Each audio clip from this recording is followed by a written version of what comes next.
From Washington, D.C. to the Central Coast, this is Focus with Farr, where our representative in Washington hosts in-depth discussions of important issues of the day.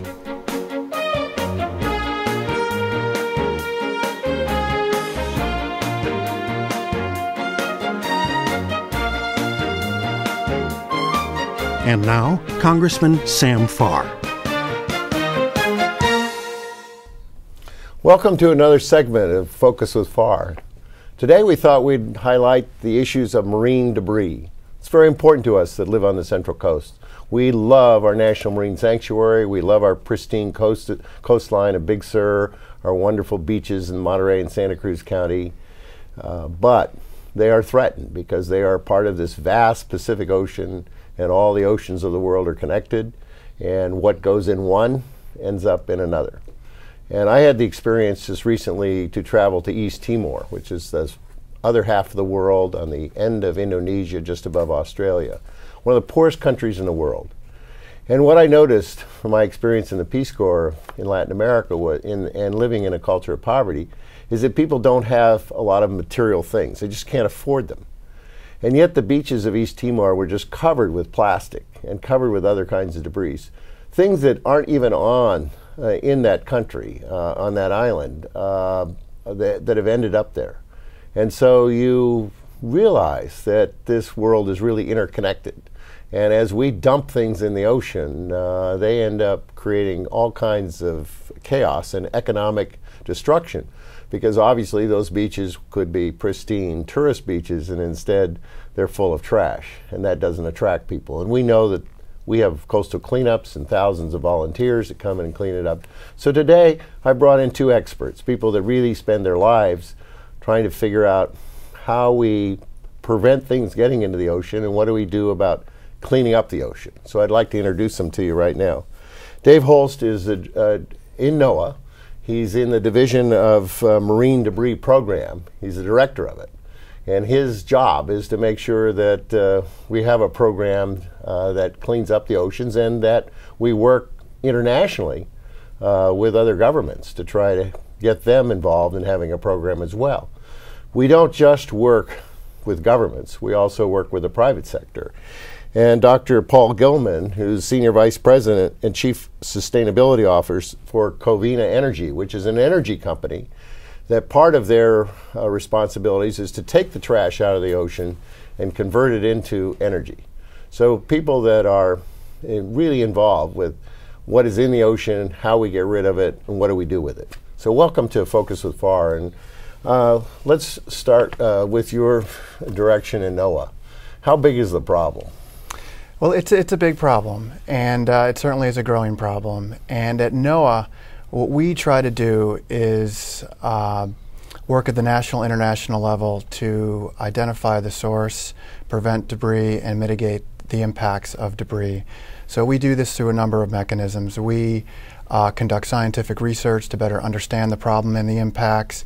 We fund community-based removal projects in sensitive and high-priority areas. We focus on education outreach to better educate the public on marine debris and the impacts, and ultimately try to change behavior. And we also support, we work at the international level, and we support regional efforts too, understanding that a lot of the work is done at the grassroots level, and we support those efforts. So that's a little bit about what NOAA does. Well, I noticed in reading the trash report on the ocean cleanups about what they're recovering, not only from oceans, but from lakes and rivers as well. Mm-hmm. And I was surprised at all the stuff that we don't think about. I mean, the big industrial equipment that gets into the ocean, mm-hmm. refrigerators and washing machines and stove, all kinds of appliances. And I'm thinking even industrial equipment as well. People just dump it. I mean, it's hard to get rid of in the first place. And what do you do? And some people just figure out, well, let's throw it in the ocean. That's hard to recover. So it's not just about cleaning up the stuff we see on the beaches, plastics, cigarettes, and so on. It's really a much bigger program than that. Right, and when you talk about marine debris, it goes from the small bits of plastics up to large derelict fishing nets and to abandoned vessels. So it's a widespread problem. And it's multiple sources. A lot of it comes from the land, and we need to understand that the land is connected to the sea, and what's disposed on land makes it into the sea through rivers and storms and storm sewers.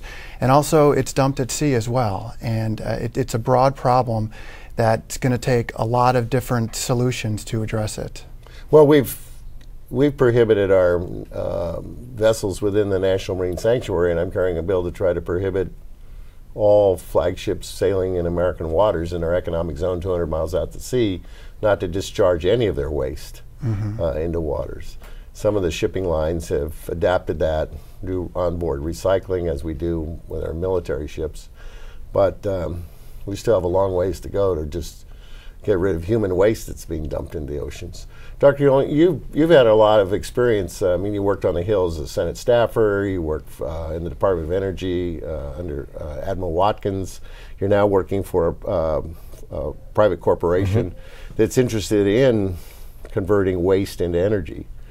Why did you get into this ocean waste energy? Well, it's part of our general commitment to try and deal with waste in a more sustainable fashion. We work with communities to try and do that, to increase recycling, energy recovery, reduce landfilling, and it was very clear that especially fishermen, in an industry that's challenged at the moment, as they have to dispose of their equipment, they're having a difficult time meeting that expense. So we partnered with NOAA and the National Fish and Wildlife Foundation to develop a program that would take their old equipment and recycle the metals, recover energy from the non-metals, and generally help them as they try and modernize their equipment or as they find equipment while they're doing their fishing.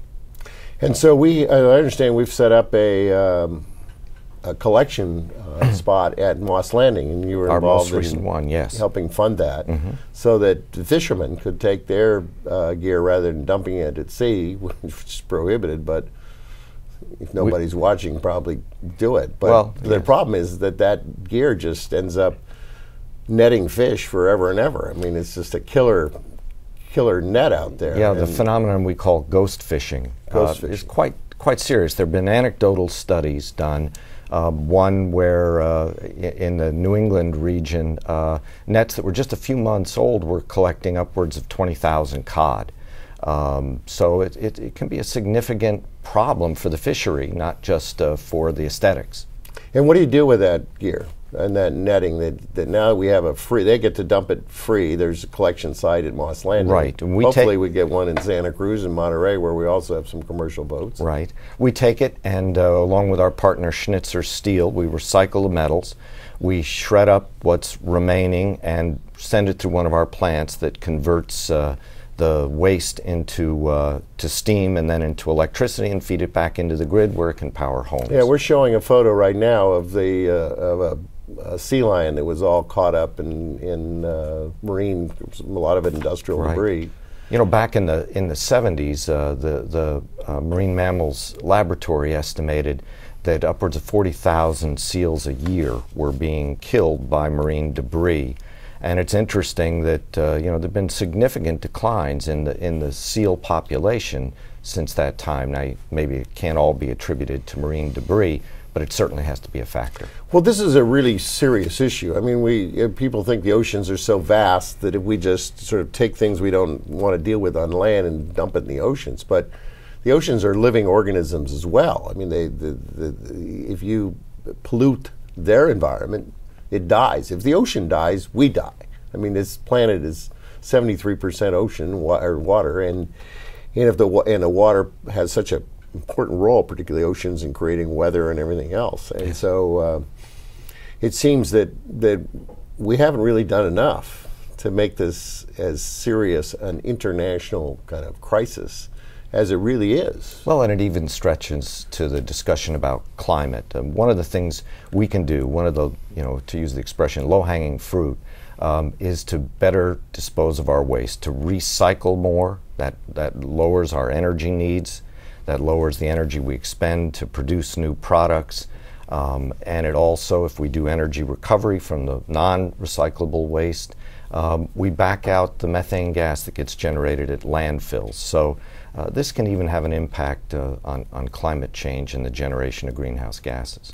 One of the things I wanted to ask NOAA is that, and we want to go into we get some questions here. We had a lot of people participate when they heard that I was going to do this program, writing us, putting in questions, and we're going to even have some school children ask some questions. But one of the things that struck me in speaking at this Marine Debris Conference in Honolulu, which I'm really proud to see that you came out with the Honolulu commitment, sort of, which was an international commitment, not just a U.S. commitment. But everything in the ocean that shouldn't be there has a name on it. Somebody manufactured it. Somebody puts a label on whatever it is, and we pick it up. Why don't we go after the manufacturers a little bit more and say, look, your materials are ending up in the ocean. They're going to say, well, we don't have a responsibility for that. But on the other hand, that's pretty embarrassing. Right. Well, the product stewardship is a growing phenomenon.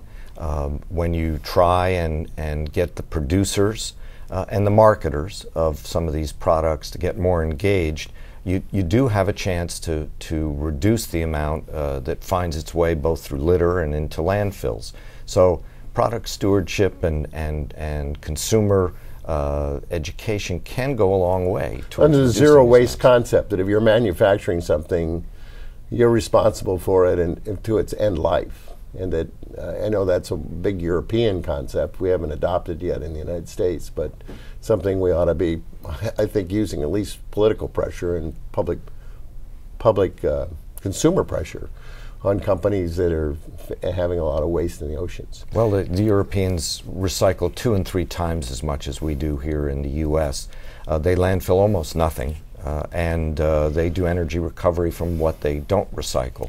So they really have gone a lot further than we have. Your company does recycling of waste for energy.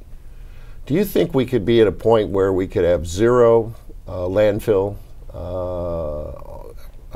The biggest problem is where are these landfills going to be when they run out of capacity?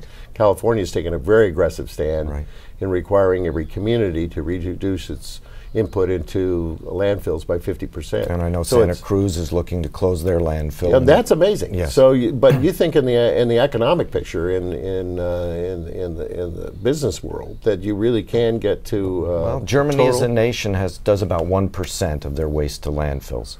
They do about 60+% in recycling. They do energy recovery for the difference between the two. Wow, that's a great goal. That's a great goal. Well, let me. I want to thank those of you who may be watching and who contributed. But to the questions that we have to be asking today, Monterey Bay Aquarium, the Monterey Bay Research Institute, the UC Santa Cruz Institute of Marine Science, the Save Our Shores, Clean Clean Oceans Project, and the International School. The International School, charter school in Monterey, some of the students have asked some questions, and I thought we'd like to run with those right now. My name is Gabby. I am a 4th grade student at the International School of Monterey, which is a Ocean Guardian school. My question for Congressman Farr on marine debris is, why can't we stop making things out of plastic that just get thrown away, like six-pack rings and bags and other plastics? So the question is, what do we do with get away? How can we stop plastic production? Well, single-use plastics, such as single-use plastic bags and water bottles, those are items that are commonly found on the shores and in the water. And our goal is to prevent those items from getting into the marine environment. And there's no one single solution. There's no silver bullet. It's going to take a variety of solutions. And one part of the solution is public education and changing behavior. And everyone can be part of the solution of simple things such as being smarter in how decisions we make, using reusable bags instead of single-use plastic bags, using a reusable water bottle instead of a single-use disposable bottle, understanding that how items are disposed in the land improperly can make its way into the ocean. But how much, in reality, I've been dealing with this all my adult life.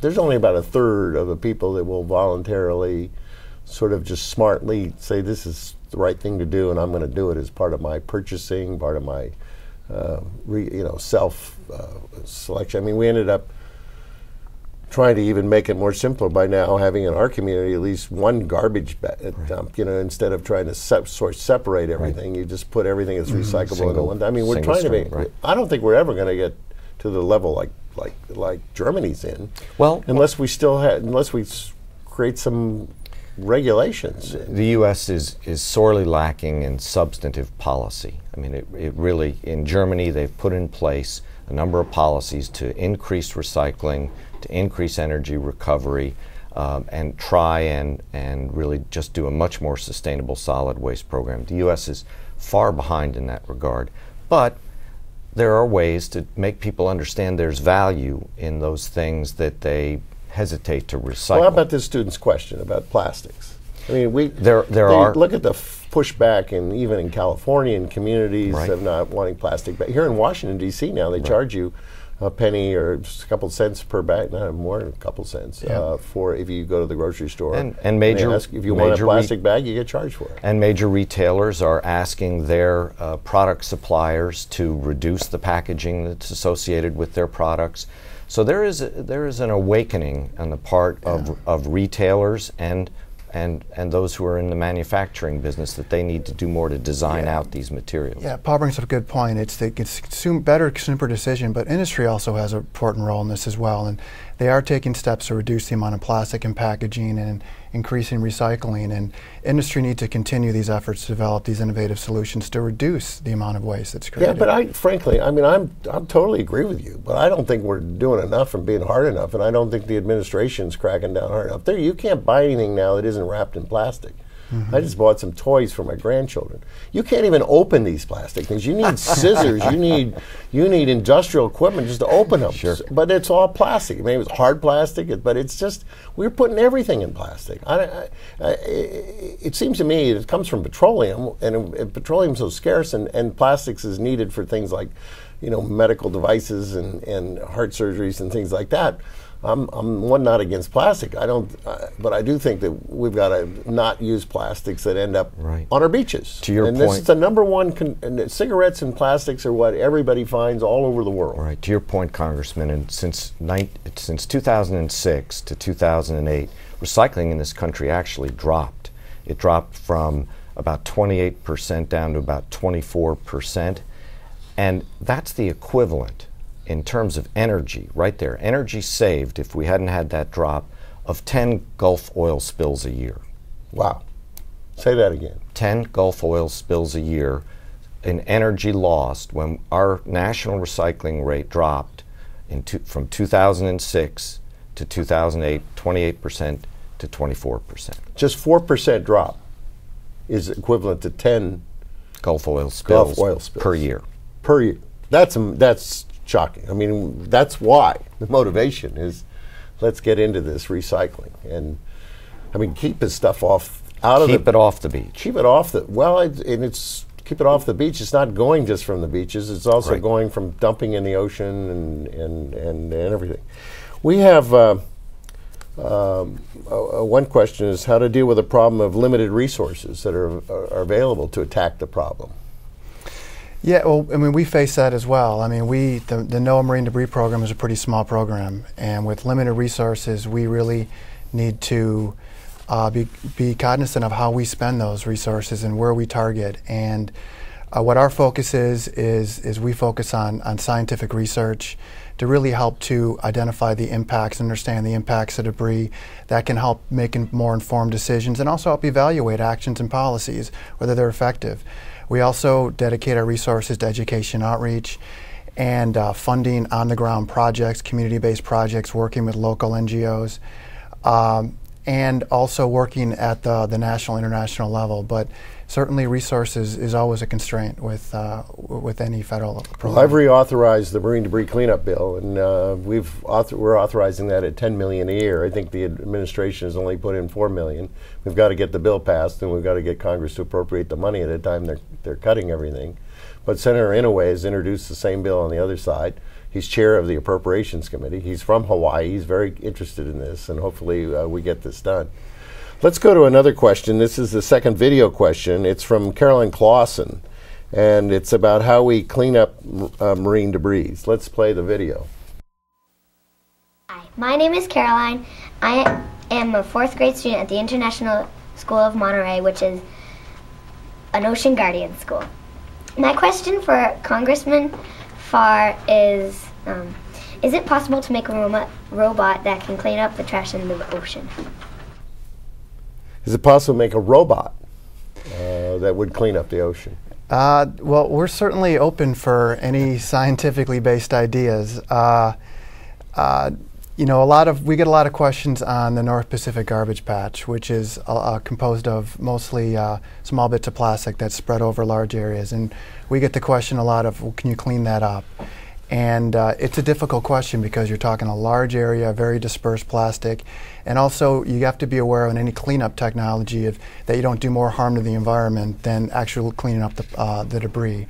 But one thing NOAA is looking at as a unique technology is dealing with derelict fishing nets. And we're partnering with NASA and the Coast Guard of looking at remote sensing technologies and different unmanned aircraft and radar to be able to detect these nets at sea and remove them at sea before they make it to the nearshore environment and do significant damage to coral reefs. So we are looking at different technologies and developing tools and techniques that can be shared. So I know fishermen have been reporting those nets as well, and the Coast Guard will then help pick them up. And then you will dispose of them and turn them into energy. Yeah. Carolyn ought to be interested in knowing that in Santa Cruz County we actually have a company that's working on the robot to clean up and working to have it sustained by solar energy, and it's quite an interesting concept of how they can, as you say, these debris are small, but it's miles and miles. Some people say as big as a state.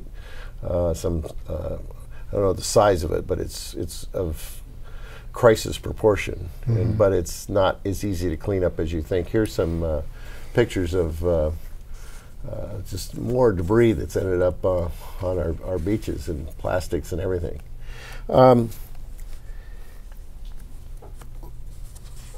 What the other interest is this, let's just reiterate a moment what we're doing for our fishermen locally. We've got a disposal site at Moss Landing, which is an industrial harbor. Right. A lot of industrial boats there.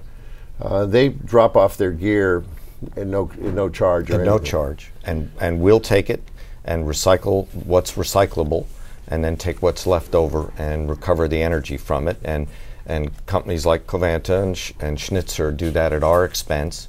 It's not a money making opportunity, but it's gratifying to be able to help the fishing community. And this highlights just the importance of partnerships, of everyone being part of the solution. And this is a partnership with federal government and NGO and industry working together along with the fishing community and providing the fishing community a way to dispose our nets at no cost and then converting that into energy, which is really a tremendous partnership. So we have a lot of organizations at the local level, nonprofits, voluntary organizations, service clubs who want to get involved in cleaning it up. How can they connect with regional and national, in fact, international organizations if possible? Oh, there are many, aren't there? Yeah, I mean the local grassroots NGOs. That's really where the rubber meets the road, and it's all about interactions with people. And these local NGOs have a great opportunity because they can interact and reach out to the public in a way the federal government can't, through on-the-ground projects, through direct interaction with the public. And these groups know the community, they know the issues, they know how to foster action, raise awareness, and they can get started at the grassroots level, and they can reach out to industry, to the state level, the federal level, and for support. And NOAA actively supports a number of these groups. Probably locally for us, the best way is just to contact the Marine Sanctuary Office, and they have personnel in that office would know how to, whatever they want to do. And we've partnered with the Ocean Conservancy in a number of local cleanup projects. They have probably one of the best known international programs where once a year they really focus in and educate communities and actually do very interesting sort of survey of what they find and how much of it. I think you can be very helpful in showing people that there's money to be made in garbage. I mean, let's go out and make some money off this stuff that we ought to be getting out of the ocean. That'll give some incentives for people to collect it. Well, we're working with a group called Project Kaisei to look at the North Pacific Gyre and really focus in on what other uses might there be for those plastics that the communities and islands and shorelines that contribute to them could switch to, rather than just letting them go. Well, you know, we're coming near the end here. One of the things that I wanted to get asked is the Honolulu commitment, which is what came out of the conference. And pretty strong commitments. And I just want to know what NOAA is going to do to honor the commitments that were made, promised in what we call the Honolulu Commitment, which was a commitment to clean up the world's oceans. Yeah, and there's also a, coming out of the conference, the Honolulu Strategy, which provides a broader framework that commitments feed into. And NOAA is going to be actively involved in supporting the commitments and the strategy. We're committed to continuing with our scientific research, looking at microplastic impacts, economic impacts. We're committed to continuing to work with regional and the state level, to sharing lessons learned, best management practices, developing tools, continuing with our education, and also continuing to fund local groups on the priority removal efforts as well. So we're gonna actively stay engaged in this and continue to push it. Well, I want to thank you both for coming on this program. I think it's been very informative. I think we are good ocean stewards. We have over 15,000 volunteers working on cleaning up the Central Coast beaches. We have this Fishing to Energy project that you've both been involved in, and helping our local commercial fishermen get free garbage dumping pickup and turning that into, and I understand we've picked up about 2.5 tons of nets there. That's just amazing. I just want to thank our students that came on, and we've never done this technology before, and I think it's working pretty well. I'd like to do it again. And most of all, I want to thank you, the viewer, for being such great stewards of the most beautiful place in the world. And thank you for allowing us to have the politic to keep it beautiful and keep our oceans clean.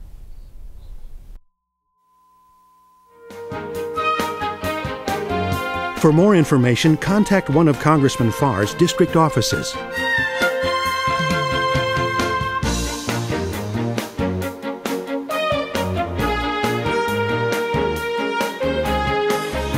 You can also reach Congressman Farr in Washington or visit his website.